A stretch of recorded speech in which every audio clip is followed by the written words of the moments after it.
production, kind of like after I put out a bunch of records or whatever. And just got into production and kind of put the mic on the back burner. And I love it, man. It's like, it's so fun and it's so fulfilling. It's great, you know what I mean? I love it. But part of Beatfanatic, a lot of other groups and stuff. You can check me out online. It's at Sponatola. Yeah, that's what it is. Yeah, yo, SlopFunkDust, Beatfanatic, Raucous Records, Session-In. Battle Lab. Kind of my music superpower is I can assemble an army of producers in about an hour. Just really, I like networking and connecting and bringing people together is kind of what I've done. In addition to production and things of that nature. But yeah, man, all around conduit for good music. So let's get it. Yes, sir. I just want to start by talking about Session-In, if you guys can talk about that, and how you came about doing it and how you put it together. We were bored, pandemic started, nobody was going outside, so we decided to have a Zoom meeting, and I think it was Zenon was the one that actually figured out that you could line in and stream your audio straight from your computer. So we did it, played beats for each other, shit was kind of crazy. And then we were like, all right, let's invite some of our friends. So we invited Spawn, Illustrate, J-Biz, and Spec. Y'all were the first ones to come in. Yeah. And then after that night, we were just like, all right, that was real dope, so we're gonna do it next Friday. And then 58 weeks later, we still here, still doing it, man. Like it's gotten out of control. And we also just secured a spot, a residency on Serato's Kitchen Twitch channel. So we're gonna be doing like 5 weeks, all Session-In residents and homies. Nice, nice. That's big. That's Trying big. to spread it, man. Gotta spread it around. We'll be using the Serato stuff that they provide us. Yeah, Serato Studio. Yeah, Serato Studio. All right. So as you were saying, he got you into beat making. Yep. From the beginning. Yeah. So, what was the process of starting making beats and then eventually like getting there and getting your first placement, like getting that moment? I started making beats out of necessity. I didn't know anybody that made beats. And I used to rap, so it was like, I'm not gonna rap over someone else's song. That's never been my thing. So yeah, I got with Raheem Samad, cat from Tampa. We went to high school together. And then I met Terry Harris, who's Funk Ghost's brother, one day through Raheem. And when I heard his beats, I was just like, oh my God, like this is crazy. Like the guy that made this lives in my city. So yeah, I went out of my way to meet this dude, and luckily enough, he was cool enough to fuck with the kid and started going crazy. That was like my birth to it too, because like when I heard his first beats, I was like, you made those? Like how people do to me a lot, you know? You made that? No, they're like, you made that? Like you can't comprehend that that person did that. It's like, it's crazy because you can't do it yet, you know what I mean? And I think that really, once you have that drive and we both had it off the bat like that. So yeah, Funk Ghost is like my beat granddad, we joke around. It's like my pops granddad, you know, because he taught him. Yeah, for real. Like, we just linked up, clicked, started cooking. 20 years later, we still cooking them. So you're saying out of necessity, and then camaraderie, steel sharpens steel, or iron sharpens iron. Yep. I want to talk about your first like big like moment, like I made it, like this is it, like I'm here, I'm in front of people that I know, thought I'd never meet.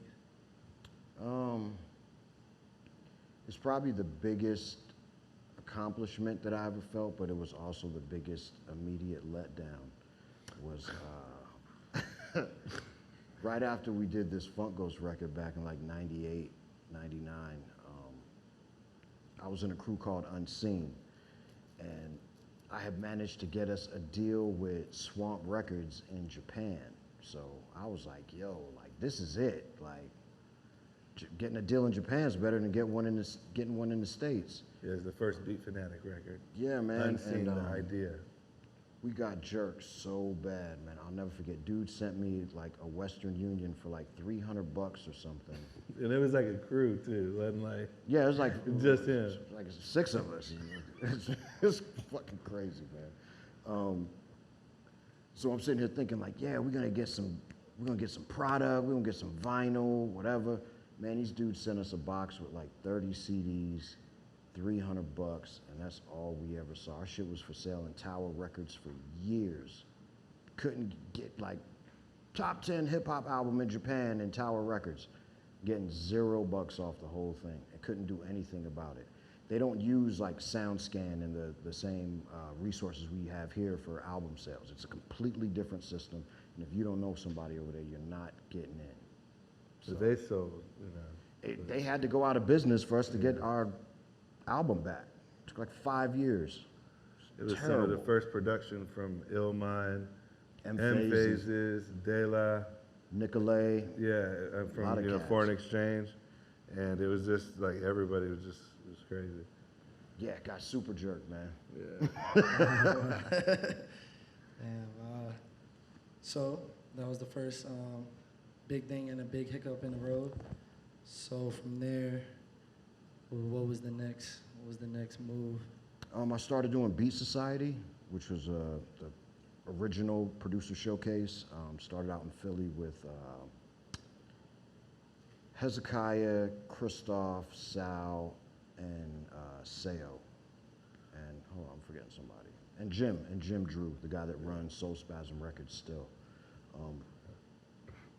I saw that they were having this crazy producer showcase, and seeing a couple videos pop up online, I just started buying tickets to go to Philly and New York just to go to this event. Showed up so much that people thought I lived in the city. It was kind of weird. But just got cool with these dudes, ended up doing one.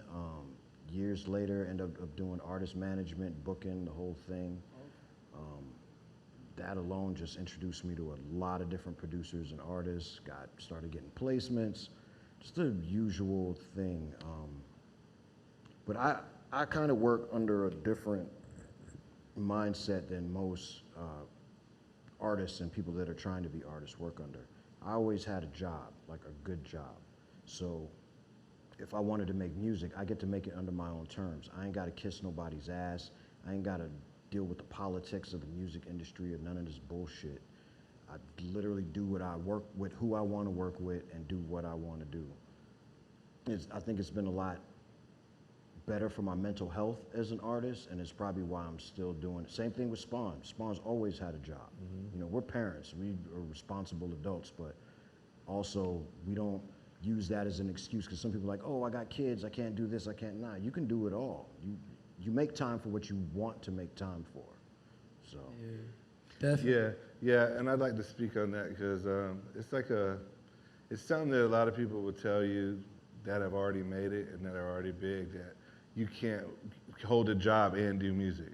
You have to quit everything. You know what I mean? You got to starve in your mom's basement. No, you don't. You know what I mean? Live your life. You need to have pretty much, man, like back in the day, cats would try to get on so that they had a house and a car and all the shit. We got everything first. We don't need to have music to provide all that. Have your life together, and then you can do whatever you want. So your music doesn't sell, so what? You put it out, it's still dope. If you're putting it out just to sell, then, you know. And mind you, if you don't have kids or responsibility or anything like that, go it's good crazy. to focus a lot of time on it. I'm Go not crazy. saying don't do that. But- I mean, we're in the lab constantly, you know what I mean? We make hundreds, if not thousands of beats. No, when I first moved back to Tampa a couple years ago, in 3 months we made like 112 beats or some shit like that. Plus remixes, about 30, 40 remixes, put out 20 weeks in a row, remixes. We were both working full-time jobs and hanging And out then like put 'em 5 out hours a night working. On Rappers I Know. So it's like we sold the instrumentals, and then they get the remixes kind of like for free. So it's on the same album. You do like 10 joints, but really there's 20. No, so we they get released the beat in the remix. 20 remixes Yeah. in 20 weeks every Friday, 20 weeks in a row, and then put out 2 beat tapes, 10 apiece. Yeah. Like, you can make it happen. Yeah, and that's just, within You're a gonna be couple tired months. as hell, We've been but- doing shit since, 20 years deep. Yeah, I definitely took 2 things from what Biggie said. He said always have a job. Did Always he? That's always dope. keep your head above, have a job. I never heard of that. And to always treat every project like it's your first. Even if you've done it a million That's times. dope.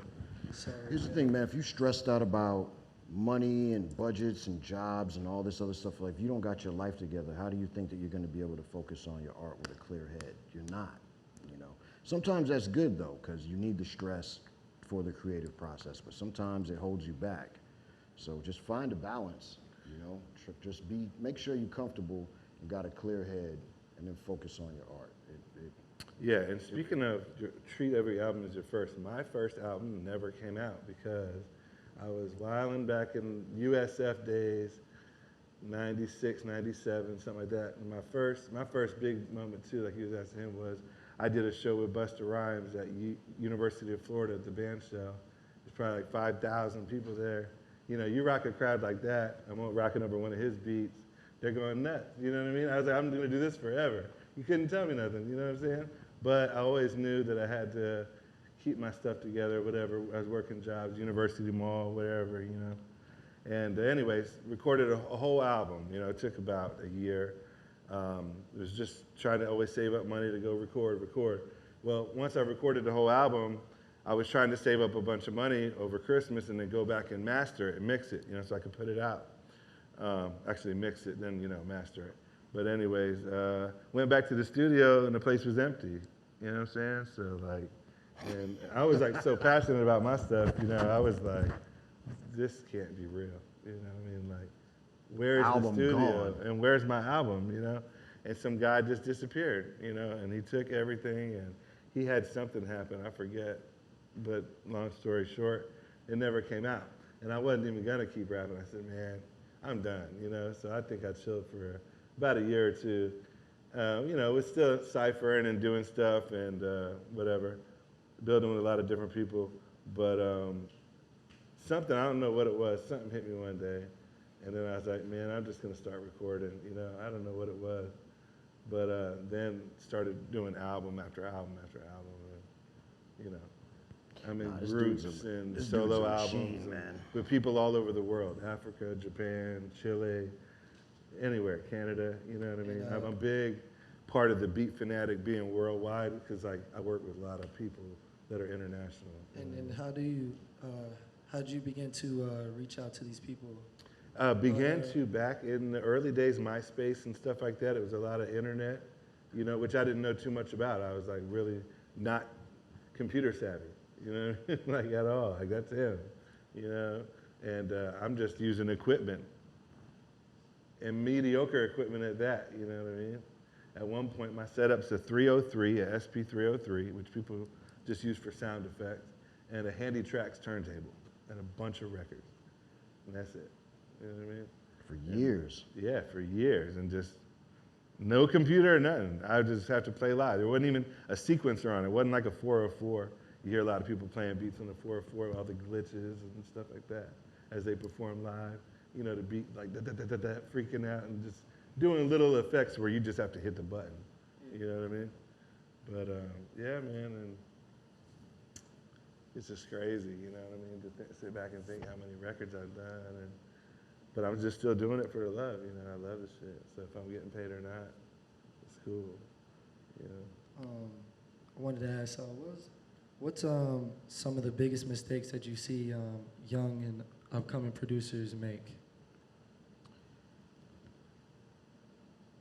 Copycatting, making a tight beat. Like, sound like something so else, much or music something. that comes out all sounds the same, man. It's wildly annoying. Like, you can turn on the radio, or you can jump on SoundCloud. There's a lot of people that are just really imitating each other, and it's like, stop it, man. Like, get the sound in your head out. Like, so be original in some sense. That's my biggest thing, man. Like, there's no originality. Well, I won't say there's no originality. There's way less than from the era that we came from. If you did something that even remotely sounded like somebody else's, like, you're gonna get called out, probably physical confrontation. You definitely gonna have to battle somebody for your sound. But I always say that nowadays it's Attack of the Clone Wars. man, It's the what? crazy. Attack of the Clone Wars, and once it pops, everybody's Attack of the like Clone 10 more coming right behind. Well, it's like when Dirty Sprite 2 came out, it's like everybody just started copying Metro Boomin, and I'm just like, this is absolutely ridiculous. I mean, you can pick a London on the Track, Mike Will made it, DJ Mustard, Khaled, any of these dudes. All that shit sounds the same to me. It's just like, there's some originality in some of it. I'm not gonna sit here and say like, oh, it's whack, because it's not. But the lack of originality is just, it's the most prevalent thing. Yeah, it is. Gotten so digital to where there's so many like apps and things that you can add People ain't even making beats anymore. They're just dragging a kit into a thing and it automatically spits out a sequence for you. Like, sounds, you know, you want to add some drum fills or bass, you're literally just bing, bing, bing, bing, we're done. You know, we in there for hours and hours and hours to get it right. And I'm not saying people are cheating or whatever. it's just lazy and it's just, laziness, yeah, and it's not creative. you're getting, but it really is just sounding like. you're getting a lot of the somebody same else did. programming. Yeah, and I'm not saying to be a producer, you got to sit there and record all your own damn instruments and drums and shit. I'm all for sampling. That's what I do still. Sample based. I have albums that are sample free. Like the Beatfanatic was me and the late Kino Sabe from Tribal Style. And that album, it sounds just like all my other ones. That's sample free. There's no samples on it. We made it all, you know? But people couldn't tell the difference. So you have your sound, you have your sound. That's one thing to, like, every producer really has their sound. So you might play beats for people, like even your friends, and they'll be like, yeah, this sounds just like one of yours. Or they might even say something stupid, like they all sound the same or something. What they're trying to tell you is you have your own sound. You know what I mean? That's a good thing. Unless they're like, yo, all your shit sound like Swiss beats or somebody, that every time. No. You know what I mean? That's not cool. If I play a beat for him, if someone else plays him one of my beats, he's probably gonna know it's my beat. Yeah, totally. I would say he played bass on that, or I would know if he did something on it for sure. Everybody has a signature. You gotta get the idea in your head out. Like, I mean, type beats are cool. People are trying to make money and whatnot, but as far as your specific artistry, shit you want to do, you want to make a name for yourself, just be original. That is the best advice I can give anybody in here. Yeah, I didn't even know that was like a real thing, like these type beats. Oh yeah. The shit, like, I saw him a few years ago online and was like, Drake type beats. I'm like, who the fuck would do that? It's big on YouTube. And just be braggadocious about it. I don't even think it said the producer's name on it, but it's Drake type. And it's got millions of views. And it's like, damn, somebody got paid off of just sounding like somebody, you know? And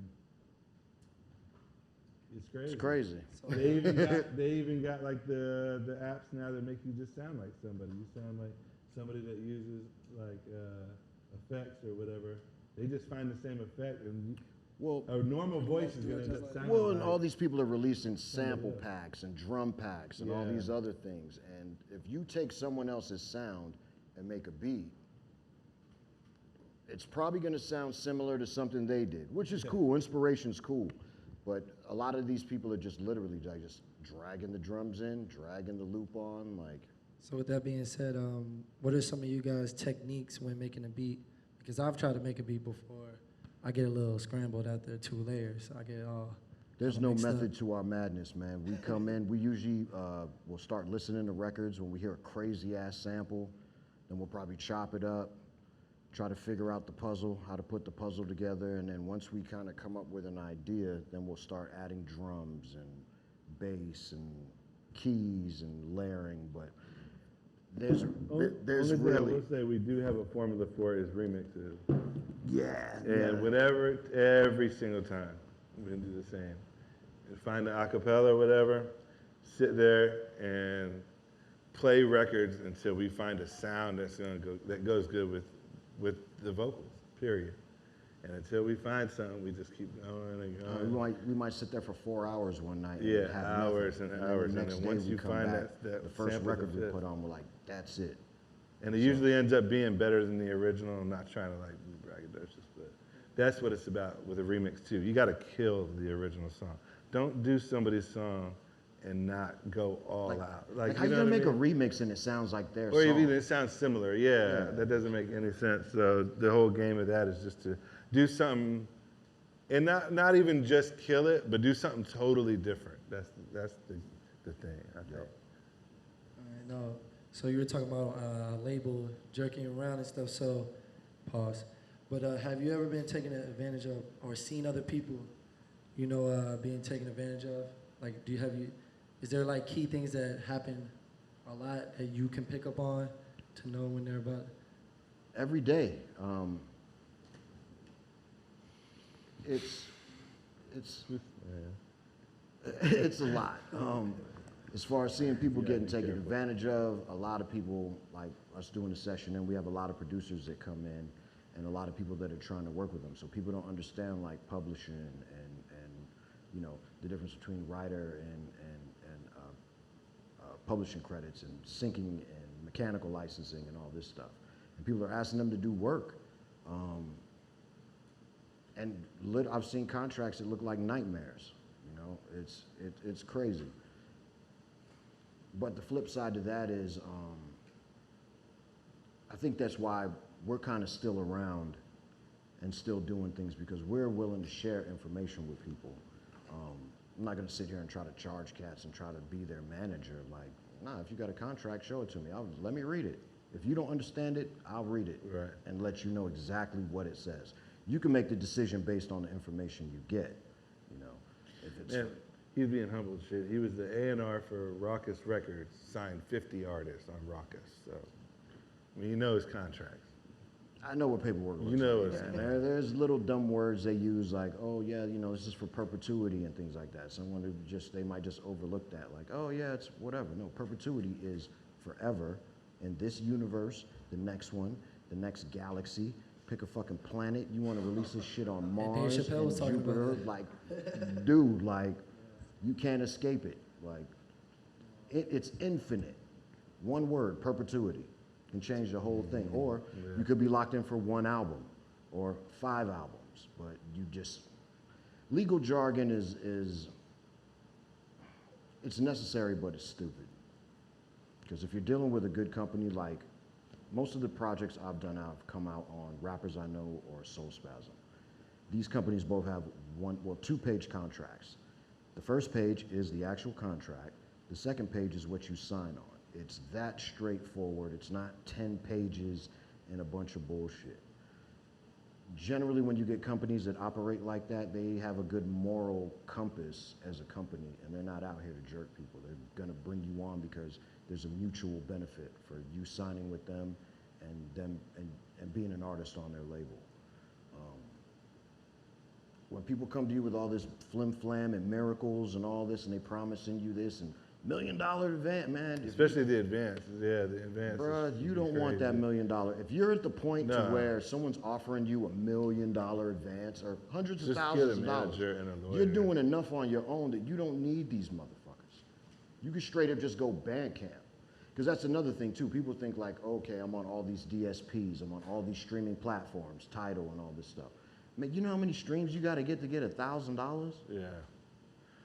People want that, but Millions. They don't really want the check. You know what I mean? So you're better off putting your music out on Bandcamp, getting 80% per sale when someone buys your album. They can still stream it for free. And you get real engagement with your fans and people that are interested in your music.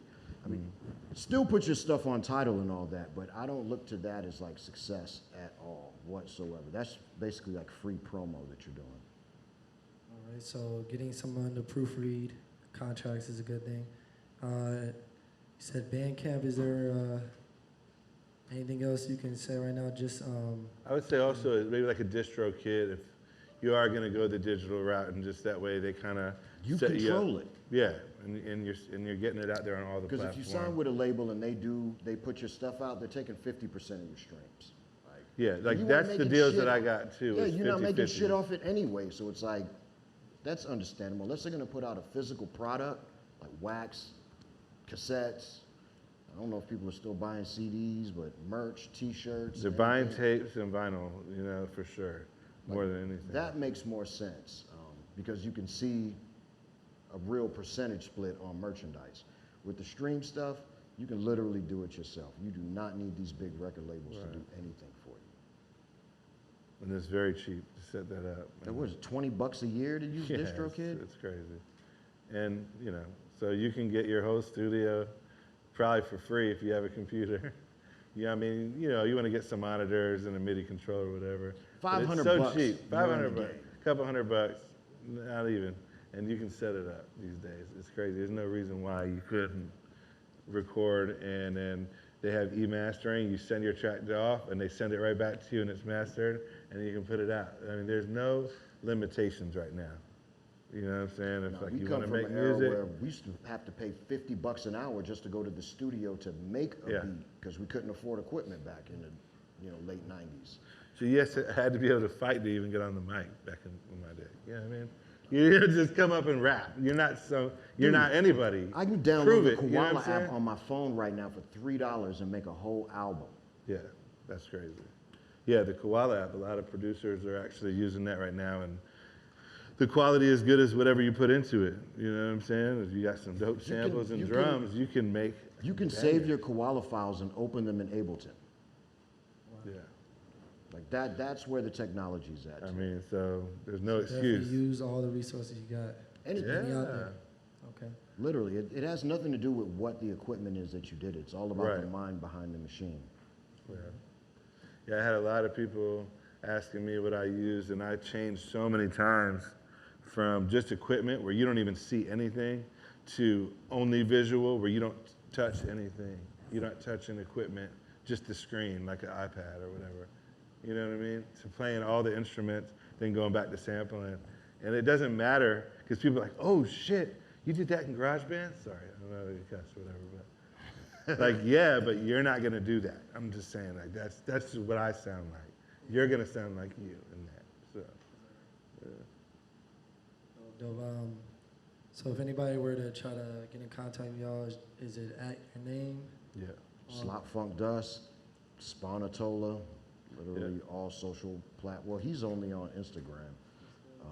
So I'm that'd be the best everywhere, way to reach you. Yeah, yeah, Instagram. or our email, the name at Gmail. Yeah. Same thing, SlopFunkDust, Gmail, Twitter, Facebook, Instagram. I think my MySpace page is still up.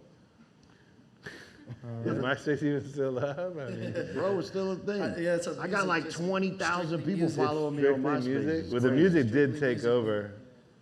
So Yeah. about to roll into these Q&As. So if anybody has questions, they could. No. Okay. Keep it rolling. Okay. Sorry. But oh, it's okay. So the Gmails and stuff. Anything else you guys can like share with us? Like I said before, stay original. Any of you producers that are interested in showcasing or just looking for inspiration, every Friday we do the Session-In on YouTube. We work with Battle Avenue. So if you just search Battle Avenue, you'll see it. And yeah, man. Tell them about some of the people we bring in there. So Oh, they're man. like, I mean, we've had, Just Blaze and Super Dave West, Ladybug Mecca from Diggable Planets just hang out in the room for hours just to listen to some of these producers that come in. Rook from Justice League, Yeah, Rook from Maybach Music Justice comes League. in and plays beats live. I mean, you can see what he's playing and using and everything. Brooks and actually came in and like opened up his Pro Tools session To show and, people, showed it's, us like, like how really, he's recording really neat. orchestras and strings and all the for like bass how they and did Maybach Music and all that shit. It's it's crazy. pretty nuts, man. But just a lot of, without even name dropping, all your favorite producers have been in there. We've had everybody. The Griselda producers, yeah, Beat Beat Butcher, Butcher, Kev everybody. Brown, tall black guy. Yeah, so like even our favorites, they're like, our kinda friends, crazy. but they're our favorite people too, you know what I mean? It's just amazing. that every Friday night, you know, and we've done a bunch of international. Yeah, we've done Brazil, Chile, Canada, and Great Britain. We're working on France, Germany, and Japan right now, in addition to the Serato residency that we just got for 5 weeks. So, Yeah, So every man, there's Friday. producers everywhere that are like so dope, and when you hear these people from other countries, it's just so inspiring. I mean, the Americans, I mean, we all inspire each other too. When we run, there's like the VA snipers, like all these guys from VA that are just crazy. We got these dudes from the cats from Netherlands Oakland, from the that Bay, come that in. are just, It's you 5, know, it's 4 o'clock in the morning there, and they're on the live with us yeah, all 4 or night. 5 in the morning over in Amsterdam, just like waiting It's to get their crazy. turn. You know what I mean? Because you sign up, and if you're a producer, it puts you in a lineup. Yeah, Man, so- you definitely can tell the sound is different. And from like we everywhere said else. before, we Zoom, on the Zoom, you change your beat machine preference audio to Zoom, so they're hearing exactly what we're hearing. It ain't like it's going through speakers and you're hearing delay and there's feedback. It's like being in the studio with your favorite producers. It really is. And just everybody playing each other, whatever Yeah. they're working on, whatever we want to play. We drop the link every Tuesday. Links in my bio, Twitter, Instagram. It's on Battle Avenue. It's probably It's on Battle Lab, the record label, and it's called The Session-In. So better.com. Battle Lab on Instagram and on the social media. It's the Battle Lab is the website. Yeah, they sell lots of our merch and records that come out. Our resident fellow brother, the Beats soundtrack, who just won the 9th Wonder Bob James sample challenge flip. Track the joint, excuse me. And yeah, man, it's just like cats like that in there, like Yeah, bunch of cats that win beat battles are just in there, just like smashing up. Yeah, we previewed Soundtrack's whole album. House Shoes came on from Street Corner Music, and we played the whole album before we started our show on Friday. So it was pretty nuts.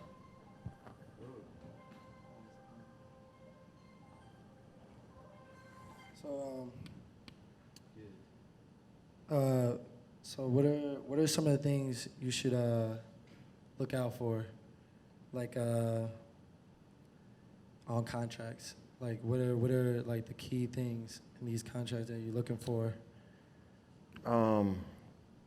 Bloated content, 10-page contract. It's already. It's going to cost you $1,000 to get a lawyer to look at that thing. Like, there's no reason for things to be overly complicated. Another red flag is people offering you, promising you stuff. Everybody knows you got to work to make it happen. Anybody who's offering you a pipe dream, that shit's probably a lie. They're just trying to get the rights to your music and benefit off what you can do for them. And use your intuition, and you're better off building relationships with people and working from the ground up. If you and somebody got nothing together, you ain't losing nothing making music with somebody going 50-50. You know, some dude, MC's like, yeah, man, you know, I want a beat from you, but it's gonna have to be exclusive and yada yada yada, and I need like 75% of the publishing and all this other shit, man. Cut these dumb motherfuckers off. Like, people saying like, oh, you being on my project is gonna be exposure for you. Like, nah, man, fuck you.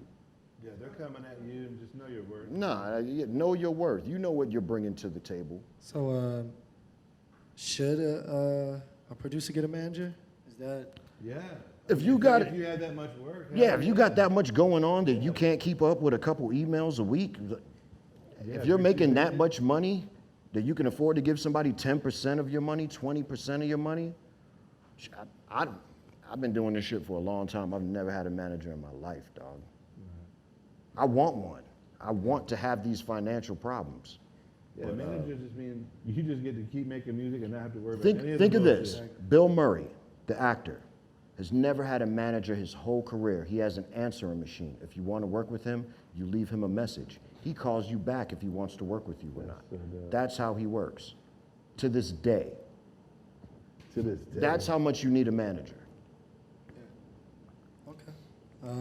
Now, if you Drake, you probably need a manager, dog. Like, you got a lot going on. So what are some of the key things to network as a producer? Leave your ego at the door.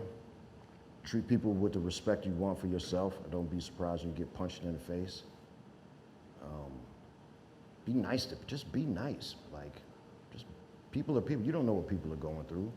So when people approach you, just be cool. Like, that's the thing. I've met a lot of people that I look up to in the music industry, and they end up being assholes. And it kind of ruins the whole experience, because now I'm like, I don't even like hear your music the same. Like, But there's some that'll be so cool that you're just like, I knew you was the coolest motherfucker. Yep. You know what I mean? Like, fortunately, there's been more good than bad, but lately, but time uncovers some people, so. yeah. So you said Bandcamp. Is there any other U-Sound. platforms you use? There's a platform called U-Sound. Tico, Yeah, a couple of the homies You heard do of it. Yeah, it's Tico, that's our guy. They have better payouts than Bandcamp does. It's a smaller community, but you're getting the majority of your money. You're not getting ripped off by some corporation. So, I mean, that's the whole thing, man. Get a website, get a Shopify cart, do whatever you got to do to make your own bucks, man. Do not give your music to these bullshit corporations and let them sell it for you. They're keeping all your money, all of it.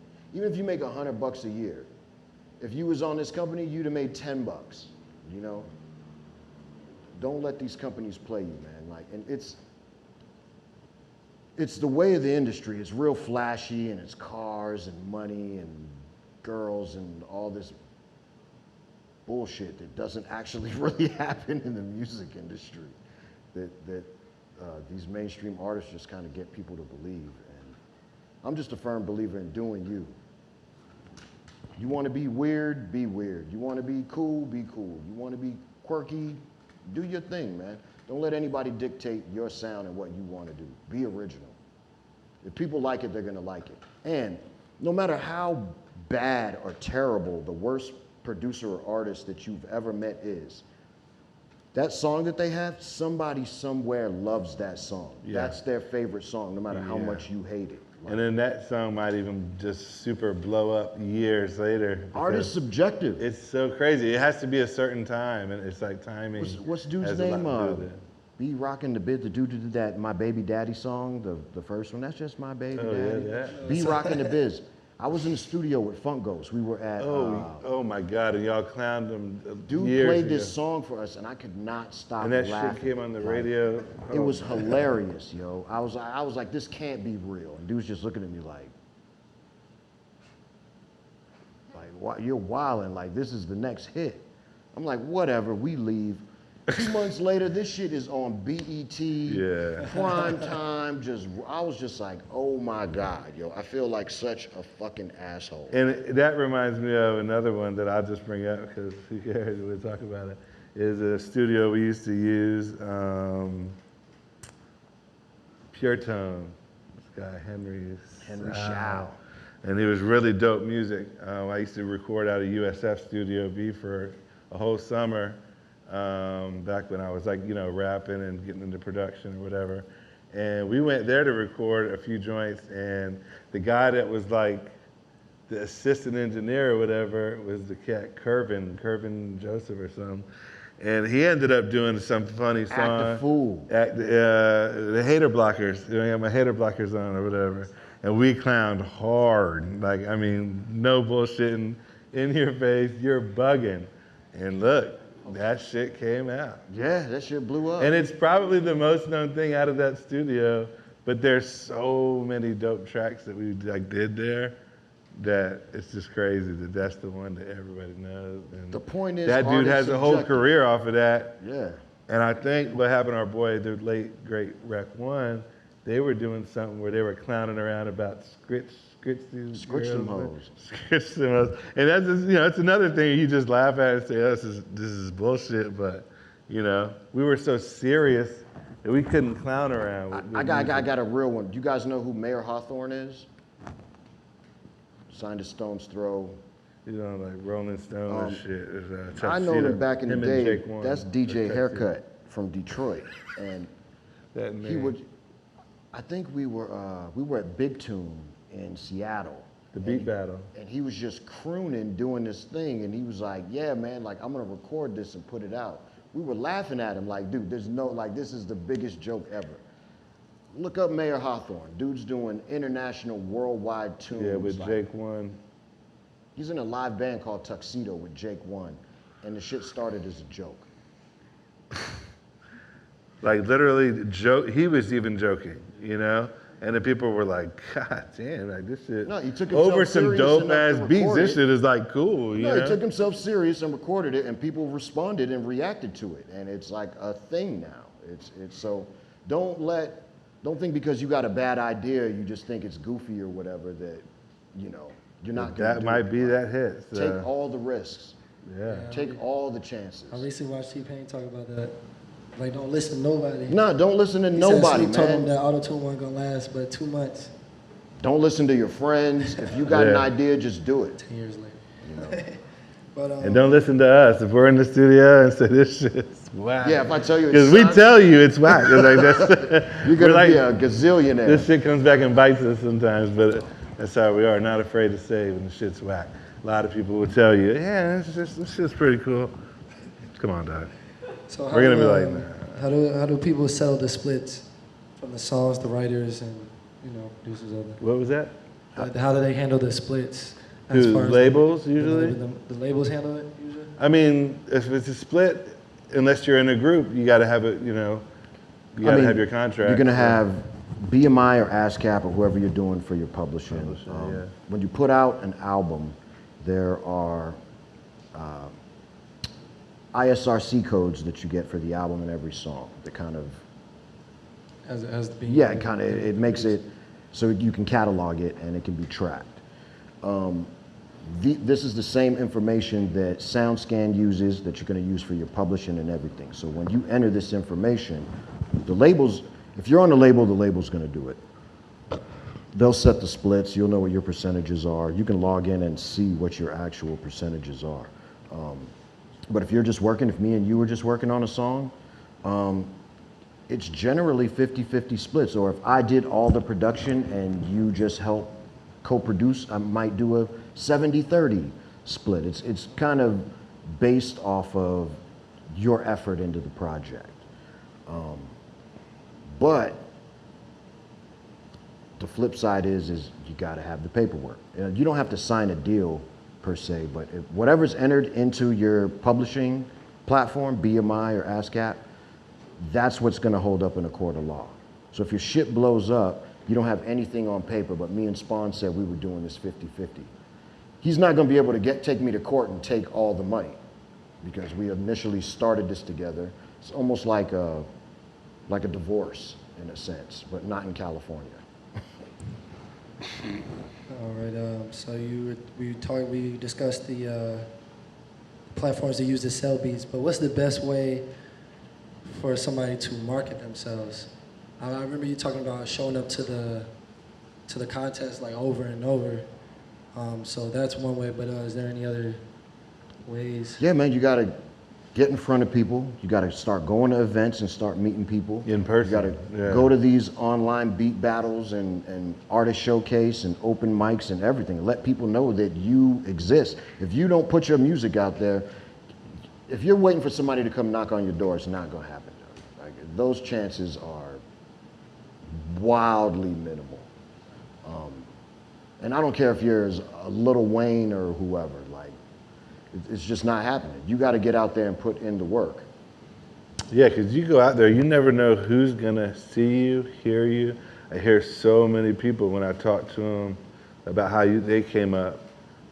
It's always they knew somebody or they met somebody because they were out. We went outside. We didn't have a choice. We didn't have You the had to be internet outside. and all these social platforms and shit. You literally had to go to a city, to a show where the people were, introduce yourself, give them your music, and maybe you'll get a call, maybe you won't. It's literally like face to face. This internet shit is wild. Y'all kids got all the tools and resources in the world. I mean, I got friends around the world I haven't even met yet that I've known for over 10 years just online. I mean, these are people that are just interested in generally what I've been doing as a person and as an artist. So utilize these resources. Like, once the world opens back up, plan a trip to go to Europe. You got a friend that lives in Germany, go to Germany for a week. And then catch a show Yeah. and run into your, Go favorite see artist show. and be like, yo, what's up? And they'll be like, yo, you're American? Boom. You never Y'all know. are chilling. Next thing you summer, know, they yo, might let's be go hang over out here, somewhere. And you're doing Yeah. an event. And you're like, oh shit, my boy from Germany's here. Let's put him on the show. Yeah, Next they year, might you're see in the Germany. crowd, Now you're doing a on show in stage. Germany. It's huge gotta be out trade-off with there. networking. Yeah. What would you say makes a good beat? Makes a good beat. To me, it's just being complete, you know what I mean? Just having good quality sounds. It's not distorted, or, unless it's a track that's supposed to be like that, you know what I mean? Nice bass, clean snare, crispy little hi-hats and shit, sample chops. That's, being a sample-based producer, that's what I prefer to hear, stuff like that. So, but just something that moves me, something that makes me like, damn, want to spit on this or something, You just kind of get that feeling. I was gonna say, it's all about the feeling with me. Like, I don't care what you did to make it. You could have played it live or sampled it or whatever. If I feel it, like if it's got my head moving. And we know immediately, just like with samples, I can go through a record and needle hop, and you'll be like, damn, you didn't even listen to it. Like, bro, I heard so much, like I know what's going on. You know the beat's fire 5 seconds after it comes on. Yeah, You're like, whoa, you either anticipating like something else to happen, or you're like, nah, this ain't it, like, this is not the one. Yeah, it's not like it's gonna get better. It's just that. just wait for the change up, and then it's like, yeah. It's a feeling. It's definitely a feeling. It's all feeling. Yeah, me myself, I don't like the ones that don't have a drop. I'm just waiting all day. They had the drop. Oh, that's it. That's it. It just kept going. You just kept building up, and then Could have pulled the drums out for a second. It's all subjective. Still, the beat that you love, I might hate. The beat that I hate, you might love. So. Yeah. What are other revenue streams for independent producers? Job. No, look into stuff, crypto, stocks, all the shit that's going on right now. Look into everything. Work part-time, work a night shift, work some overtime, save some money. Don't buy those Jordans, Get your fucking resell passport. like some Supreme. It costs $100. Yeah, merch. You don't even, Put yourself in a position to do more.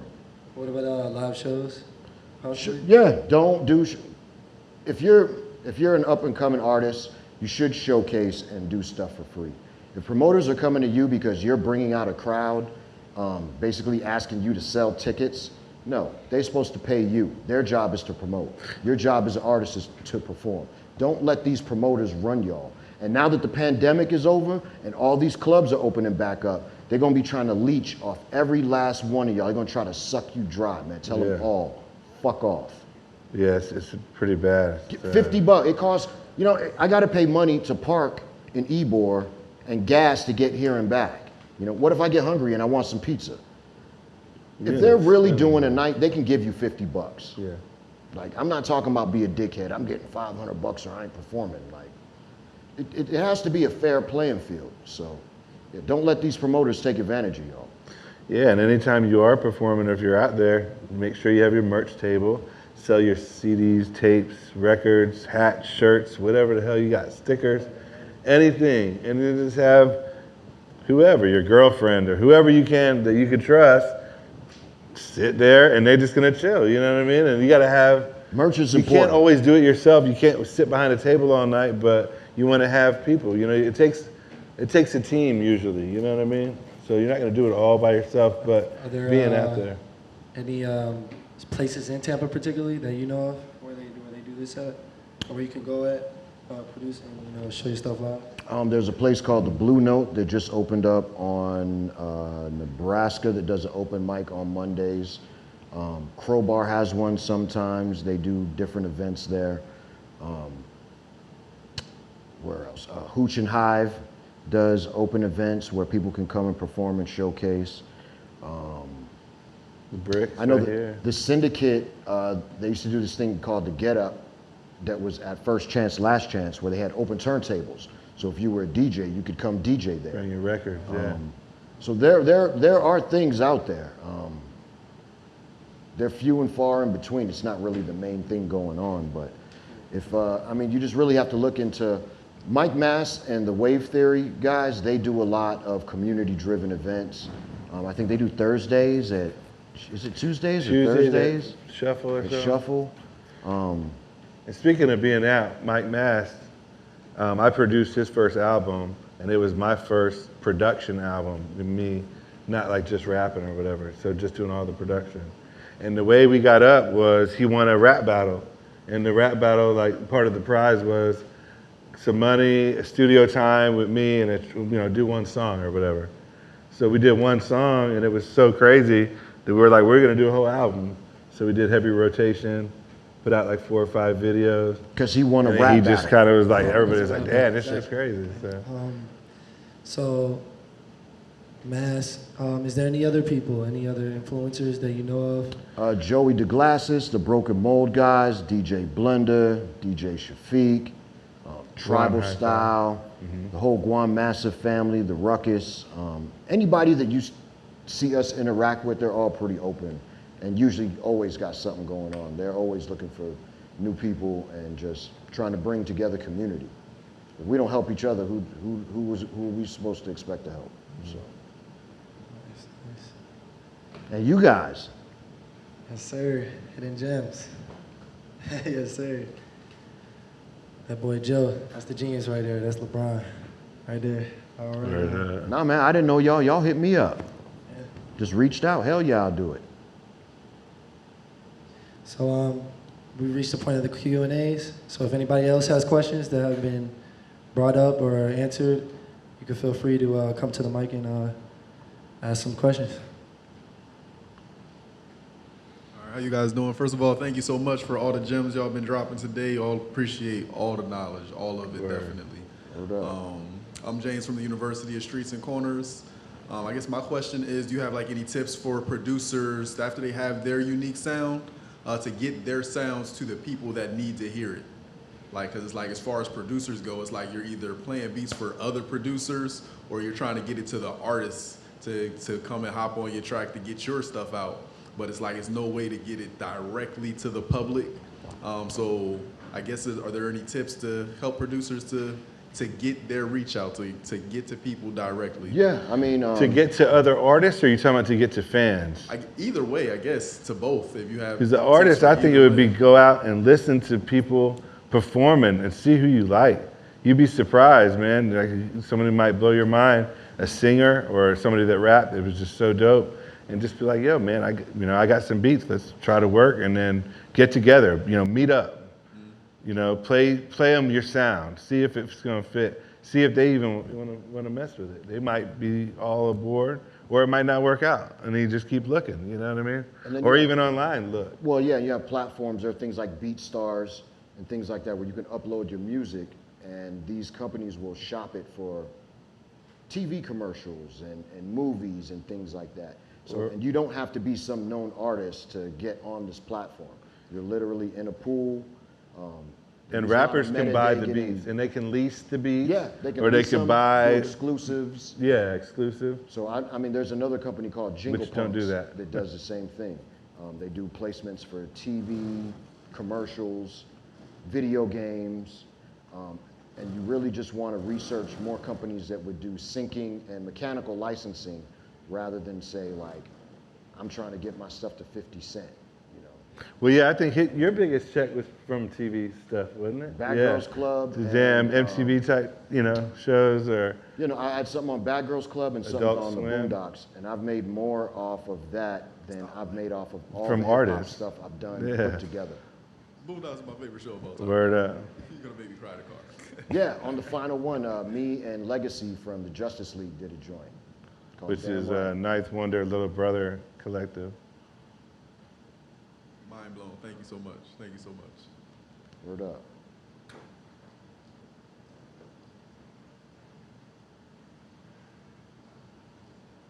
Yeah, I gotta pull this down because it's way too tall for me. But first of all, I just want to thank y'all for actually taking the time out of y'all evenings to go ahead and give us the knowledge that we need to, push our careers further. So my name is Lade Javel. I'm very, like, still at the beginning phases of getting into, like, producing and beat making. So I have 2 questions, if y'all don't mind. So the first one is, what are the basic fundamentals for beat making as a beginner? Don't think, man. Just let it go. You know what I'm saying? Overthinking, I think, is the worst thing for a producer. And it'll give you beat block because you're worried about it. You're thinking too much. Just play whatever you're doing. Even if you're sitting there playing samples, play it until you get one that says, that's me, man. This is mine. I'm about to do this, you know? Yeah, okay. Yeah, that's what I would say. Yeah, don't be scared to try to get the sound out that's in your head, Okay. you know? Just being originals, you're gonna be your best friend when you're trying to be creative. Because like you said, if you're trying too hard, you're gonna You're end probably up forcing it. doing, yeah. you're gonna force it, you're gonna be like, oh, you're gonna start being overcritical to yourself, thinking it sounds like something else that Yeah. you don't, it could be your original idea, you know, and you're overthinking it being critical, so yeah. Because that's the main thing that I usually, like, kind of face anytime when because I started using Ableton. So it's like, as I was trying to figure out, like, the ways to add, like, layers and then, like, You're using Ableton Push or Live. just the Ableton Live, the computer Yeah, software? The 11 right now. Yeah. Yeah, you use that, right? Yeah, I use Ableton, but I can't do anything with just the software. I have the push-to controller, and that is, I'm more of a hardware guy. So like looking at the computer and using the mouse, I get lost in the sauce. Yeah. Yeah, I'm just straight hardware. So Ableton's great, man. Okay. Ableton also has a feature in it where it does playback. So if you're just like, say you're chopping a sample or playing some keys or something, it'll remember what you just played. So you can go back and you're like, oh shit, like, what was that? You can go back and literally reference that. It keeps a MIDI scale of everything. Like it's you did. recording your mess ups, so yeah, everything in there.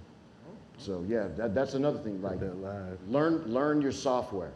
Yeah, because the thing is, because I want to incorporate, like, more live instrumentations, like with guitar, and then possibly adding the MIDIs in between that. So the fact that now I know that I can do that, it might make it much easier for me instead of, like, focusing on how the heck am I going to start it. I can just probably start with, like, the guitar and then maybe, like, work my way around. Yep. You like that riff you just played? You can go right back and grab it, throw it right into your mix. And the second one is, how would a split sheet work between a producer and the artist?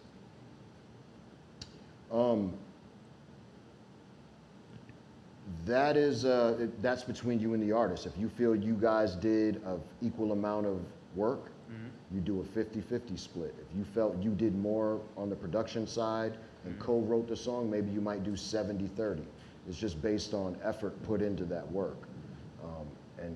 Like I said, once it's in BMI or ASCAP, it's basically a legally binding document. You got to go to court to change that.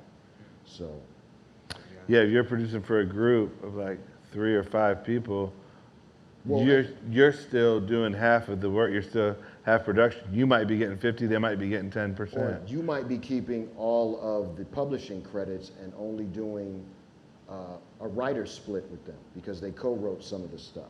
Okay. So we could sit here and talk all day about artist splits, but the bottom line is if you don't trust the person you're working with, get it. Have it written down. Yeah, for sure. Yeah, that's the main thing.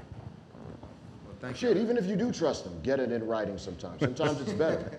You know? Yeah, because sometimes you never know where people might just decide and say, you know what, now I'm gonna need more than what we agreed upon because, you know, somebody probably tell them something weird like, man, you could be getting more money from it, but it's like they don't even know the full story of how that one product came to be. Well, when you Right. get into things like syncing and mechanical rights and shit ends up on TV, you don't even know where the hell this money comes from. You just get a check.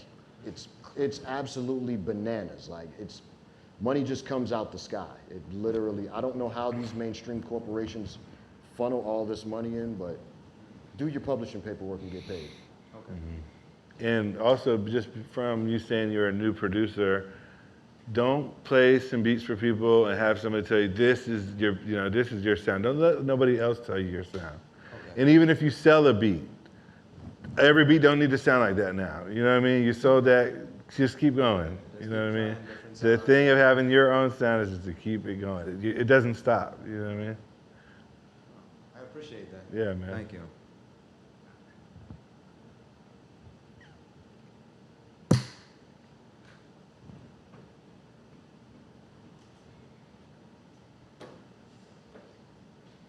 Hi, thank you guys for being here. Word.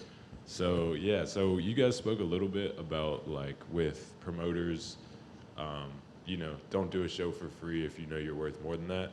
I wanted to ask you your opinion about working with an artist. Like, if an artist, a lot of up and coming artists, like rappers or singers or whatever, might not have a whole lot of money to spend on beats, but would you suggest, you know, is it just, again, knowing your worth, like if you are bringing more to the table than the artist, you should get paid, or you just have to know when it's time to do it for more than the... Yeah, like if you guys are like if you don't have your own setup, you don't need to be paying for some dude to rap on your beats and then he's not paying nothing or you're not getting anything. Vice versa. Or vice versa, you know. But yes, work with that person for free and have an agreement of what's gonna happen. And That's- know what you're getting yourself into. Like, know how you personally feel about the music. If you think it's gonna be good, if you think that, like, wow, I really like this.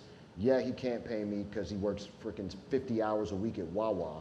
You know, you can't go and try to charge that dude a bunch of money to be creative. It's gonna be a salty process the whole time. Right. But no, if it's an artist you believe in and you feel there's some mutual benefit that you guys can both get from it, definitely do it for free. I mean, Yeah. neither one of you were making any money anyway, so like, Right. So ultimately, And doing be a show open-minded. for free and working with somebody for free is just two Yes, totally two different different worlds. Right. Yeah. if you're helping establish something, or you're like, okay, I'm gonna work with this, I can work with this club and they'll let me do a show here for free, which means I don't have to pay for the venue. They might let you keep the door and they keep the bar. Like, if you're an up and coming artist, that's a damn good deal. You know, like the club is probably paying more to keep their electric bill on than you're gonna generate at the door. But you're getting an opportunity to expand your fan base, to have people hear your music, to have, you know, other artists hear you. So it's a two-way street. But anybody that is, like, if dude at Prawn is like, yeah, come in here and DJ, we want you on the roof from midnight to 2:30. We're gonna give you a bar tab. It's like, nah, dog, you're gonna give me $300 in a bar tab. Like, this place is packed. I see what you guys are making $10,000 at the bar. So that's what I mean, like, don't let these people jerk you. Yeah, and if you can, you'd be surprised if you go to a place and talk to the owner or whoever either owns the venue or manages the venue, that you could get that place for a few $100 or, you know, Free. even free. You can work out a deal where, hey man, let's split the bar. I'm gonna bring in a ton of people, we're gonna make a ton of money, and then we'll just split it. And then you'll have that money to either keep or pay the DJ and the guys who performed. And to get back to your the original promoter. question, it goes into the same thing when working with artists. Like, just know what you're getting yourself into. Know, kind of figure out who you're dealing with. And if someone's trying to take advantage of you, tell them to fuck off. Right. Yeah, but definitely work with somebody for free. That's how everybody started. There's not a lot of groups like it used to be. All the groups you could even think of, Wu-Tang, nobody was getting paid shit. No, They had to pay for maybe some studio time. Everybody put up a little bit of money, but that has nothing to do with it. I opened up for Redman at the Rub on 7th Avenue on my 21st birthday. It was back in the day. For free, not a penny. It was totally worth it. Yeah. Sold out crowd, like, so many people got to learn, like, about what I was doing and who I was as an artist that had no idea who I was. Right. So pick your battles, but yeah, sometimes it's worth it, but don't let anybody take advantage of you. Yeah, and there's a lot of, it might be a little bit off topic, but it actually made me think about it, is a lot of people will be doing shows and they'll say, hey, you want to perform for so-and-so, you know, you're going to pay me to perform. And you got to watch out for stuff like that, man. Right. That's not the era we're from, you know.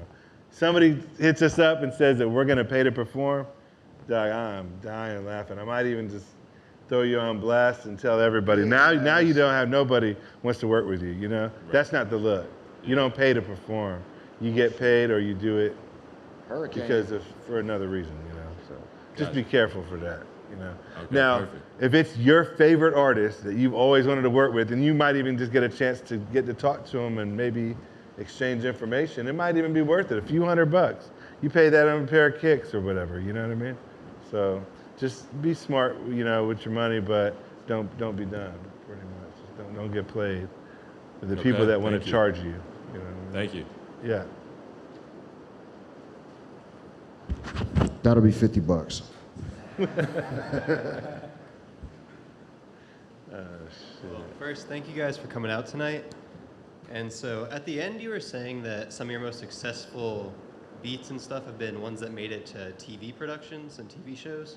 So how did you end up getting those placements, and how can producers go about getting them there? Like the stuff that I had that was on Bad Girls Club, I was Yes, working things with these artists named Slick and Rose, two artists from Atlanta. Had no idea who they were. They hit me up to do a song. Me and Matt Nasso drove down to Atlanta, worked on it because we believed in them, didn't get paid anything. Came back to Tampa. I registered the song on BMI. 6 months later, their manager gets it placed on a TV show. And I own 75% of the rights to the song. That's awesome. Okay, so you'd literally- say just like trying to connect with other artists and getting your name out there and getting Yeah, songs that was out there with connecting for free rights. and it ended up Yeah, paying we- off. So We paid money to go to Atlanta and stay in a hotel just to work with these people and came back home. And it ended up working out. So yeah, going back to like he was asking, if you feel that, if you believe in the music, just do it. Definitely. All right, well, yeah, thank you so much for being out here tonight. word up. Got to say shout out to my man Willie Evans Jr. in the building, yo. Legendary. Duval legend.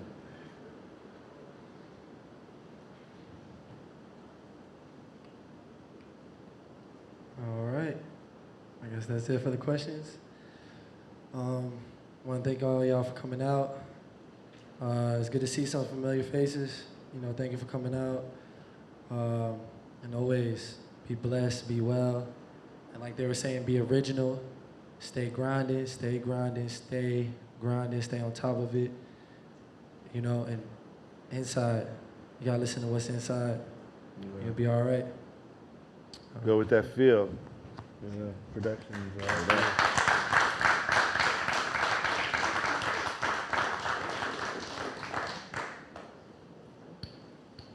Thanks for having us, y'all. Yeah, Appreciate thanks for it. having us, man. We appreciate all y'all for coming out.